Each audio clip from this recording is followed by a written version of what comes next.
Hi dear friends, welcome to my YouTube channel. ഇന്ന് ഈ ചായ കുടിയൊക്കെ കഴിഞ്ഞ് റൂമൊക്കെ ലോക്ക് ചെയ്തിട്ട് എങ്ങോട്ട് പോവുകയാണെന്നല്ലേ?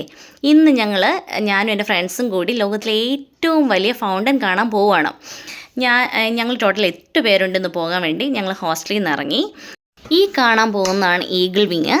ഇത് കഴിയുന്നതോടുകൂടി ഞങ്ങളുടെ ഹോസ്റ്റൽ റോഡ് കഴിഞ്ഞ് നമ്മൾ പുറം ലോകത്തേക്ക് എത്തിയിരിക്കുന്നു. ജിദ്ദ കോർണിഷിലേക്കാണ് ഞങ്ങളിന്ന് പോകുന്നത്. ഇവിടെ നിന്ന് ഒരു 15 to 20 മിനിറ്റ്സ് യാത്രയുണ്ട്.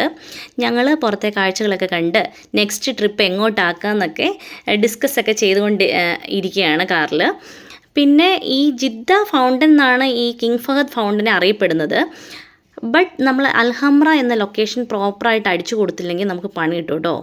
എനിവേ, ഞങ്ങളുടെ നെക്സ്റ്റ് ഡെസ്റ്റിനേഷൻ തീരുമാനിക്കുന്നതിന് മുൻപ് തന്നെ ഞങ്ങൾ കോർണിഷിലെത്തി. ഇറങ്ങിയപ്പോൾ തന്നെ മനസ്സിലായി പണിപാളിയെന്ന്.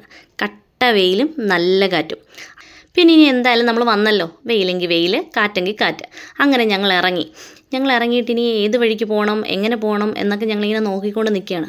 കണ്ടോ സൂര്യൻ്റെ നിപ്പ് കണ്ടോ? നെക്സ്റ്റ് ഞങ്ങൾ അവിടെ നിന്ന് ഫോട്ടോസും വീഡിയോസൊക്കെ എടുക്കുകയാണ്. നല്ല വെയിലുണ്ട്, എന്നാലും അത്ര ചൂടുണ്ടായിരുന്നില്ല. ഇതിനിടയിൽ ഞങ്ങൾ വേറൊരു കാര്യം കൂടെ റിയലൈസ് ചെയ്തു.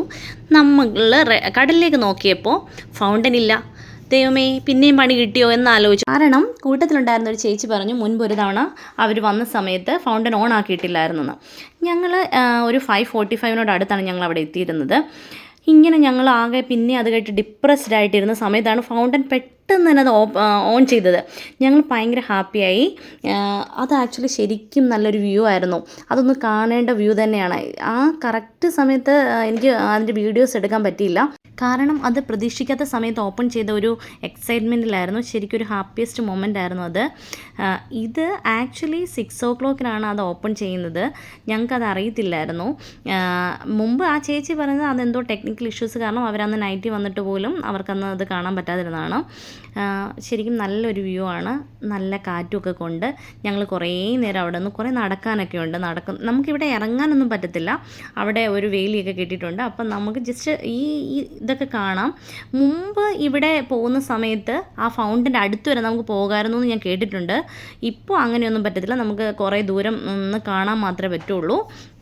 പിന്നെയും ഞങ്ങളുടെ ഫോട്ടോ എടുപ്പും വീഡിയോ എടുപ്പും ഒക്കെ കണ്ടിന്യൂ ചെയ്തു. അവിടെ കുറച്ച് നേരം ഞങ്ങൾ ബെഞ്ചിലൊക്കെ ഇരുന്നു. നല്ല ശരിക്കും ഇരിക്കാൻ പറ്റിയ പീസ്ഫുൾ ആയിട്ടുള്ള സ്ഥലമാണത്. ഒരു സാറ്റർഡേ ആയിരുന്നു പോയിരുന്നത്. സോ ഹോളിഡേ ആയതുകൊണ്ട് നല്ല തിരക്കുണ്ടായിരുന്നു. അന്ന് ഒരുപാട് ആളുകൾ വന്നിട്ടുണ്ടായിരുന്നു. ഒരു 6:30 ശേഷമാണ് കൂടുതൽ ആൾക്കാർ വന്നിട്ടുണ്ടായിരുന്നത്. കാരണം അവർക്ക് കറക്റ്റ് സമയമൊക്കെ അറിയാമല്ലോ. ഈ ഫൗണ്ടൻ്റെ വ്യൂ കണ്ടോ? ലോകത്തിലെ ഏറ്റവും ഉയരം കൂടിയ വാട്ടർ ഫൗണ്ടനാണത്. ഇതിൻ്റെ പ്രത്യേകത എന്താണെന്ന് വെച്ചാൽ ജിദ്ദ സിറ്റിയിലെ എവിടെ നിന്നിട്ടാണെങ്കിലും ഈ ഫൗണ്ടൻ നമുക്ക് കാണാൻ പറ്റും. ഞാൻ മുമ്പ് 7th ബിൽഡിങ്ങിലായിരുന്നു, ഇപ്പോൾ 8th അപ്പോൾ 7th ബിൽഡിങ്ങിലെ ടെറസിൽ നിന്ന് നോക്കുമ്പോൾ ഈ ഫൗണ്ടൻ കാണാൻ പറ്റുമായിരുന്നു. എനിക്കത് കാണുന്നത് ഭയങ്കര ഇഷ്ടമായിരുന്നു, നല്ല ഇഷ്ടമാണ്. ഇന്ന് ഞങ്ങൾ അടുത്ത പരിപാടിയിലേക്ക് കടന്നു. അടുത്തുള്ള ഷോപ്പിൽ നിന്ന് ഞങ്ങൾ ഐസ്ക്രീമും ചായയും ഒക്കെ വാങ്ങി തൊട്ടടുത്ത് തന്നെ ഇരുന്ന് ഞങ്ങൾ വർത്തമാനമൊക്കെ പറഞ്ഞ്, തൊട്ടടുത്ത് തന്നെ എന്നല്ല, അവിടെ ഒരു ചരിഞ്ഞ ബിൽഡിംഗ് ഉണ്ട്. ആ ബിൽഡിങ്ങിൻ്റെ ഫ്രണ്ടിൽ തന്നെ ഇരിക്കണമെന്ന് കൂട്ടത്തിലുള്ള ഒരു ചേച്ചിയുടെ നിർബന്ധമായിരുന്നു. അങ്ങനെ ആ ചരിഞ്ഞ ബിൽഡിങ്ങിൻ്റെ ഭംഗിയൊക്കെ ആസ്വദിച്ച് ഞങ്ങൾ ഐസ്ക്രീമൊക്കെ കഴിച്ച് ഇന്നത്തെ ട്രിപ്പിൻ്റെ ഏകദേശ പരിപാടികളൊക്കെ കഴിഞ്ഞ് ഞങ്ങൾ വൈൻഡപ്പ് ചെയ്യുകയാണ്. അതിന് മുമ്പായിട്ട് നൈറ്റ് വ്യൂ ഒന്നുകൂടെ കണ്ടു. നൈറ്റ് വ്യൂ കാണാൻ പ്രത്യേക ഭംഗിയാണ്. അവിടെ അപ്പോഴത്തേന് ലൈറ്റെല്ലാം വന്നിട്ട് വേറെ ലുക്കാണ് അതിന്. പിന്നെ ഞങ്ങൾ തിരിച്ച് വണ്ടിയിൽ കയറി. അപ്പോൾ പോകുന്ന വഴിയിലൊരു ബിൽഡിംഗ് ആയിരുന്നു, അത് എനിക്ക് നല്ല ഇഷ്ടപ്പെട്ടു. പിന്നെ ഞങ്ങൾ അടുത്തൊരു റെസ്റ്റോറൻറ്റിൽ കയറി ഫുഡൊക്കെ കഴിച്ചു. എല്ലാവരും അവരവർക്ക് ഇഷ്ടമുള്ള ഫുഡൊക്കെ ഓർഡർ ചെയ്തു. ഞാനൊരു പാൽക്കപ്പയാണ് ഓർഡർ ചെയ്തത്. എന്നാലും എല്ലാവരുടെയും ഫുഡ് എല്ലാവരും കഴിച്ചു. അങ്ങനെ നന്നായിട്ട് എൻജോയ് ചെയ്തു. ഒരു മിൻറ്റ് ലൈമോട് കൂടി ഇന്നത്തെ യാത്രയൊക്കെ കഴിഞ്ഞു. ഹാപ്പി ആയിട്ട് എൻജോയ് ചെയ്തു. അപ്പോൾ വീഡിയോ ഇഷ്ടമായെങ്കിൽ ലൈക്ക് ചെയ്യുക, കമൻറ്റ് ചെയ്യുക, സബ്സ്ക്രൈബ്